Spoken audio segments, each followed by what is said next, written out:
સુરતમાં આગ લાગવાની ઘટના યથાવત રહેવા પામે છે ત્યારે ભર વરસાદની સિઝનમાં પણ આગ લાગવાની ઘટનાઓ પ્રકાશમાં આવે છે ત્યારે સુરત ખાતેના સુમુખ સર્કલ નજીકના વિસ્તારમાં કારમાં આગ લાગવાનો બનાવ બનવા પામ્યો હતો। 2 જેટલી કારમાં આગનો બનાવ બનતા ફાયર સ્ટાફ દોડી ગયો હતો અને 2 ફાયરની ટીમ ઘટના સ્થળે પહોંચી આગ પર કાબૂ મેળવ્યો હતો।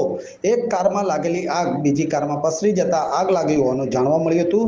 જો કે કારને નુકસાન થયાનું સામે આવ્યું હતું અને કોઈ જાનહાનિ ન થતા રાહત જોવા મળી હતી। નંદેશ આર્ય હરે કોલમાં એવું હતું કે આશરે 1:15 ની આજુબાજુ ફાયર કંટ્રોલ રૂમમાંથી ડિંડોલી ફાયર સ્ટેશન ખાતે કંટ્રોલ રૂમમાંથી મેસેજ આવ્યો કે ભાઈ સુમુખ સર્કલ પાસે કારમાં આગ લાગી છે। તો અમે મિની ફાઇટર અને ફાયર એન્જિન સાથે ઘટના સ્થળે માણસો સાથે આવી ગયા અને કાર સળગેલી હાલતમાં મળી તો બોલાવવાનો પ્રયાસ કર્યો। કેટલી કારો હતી?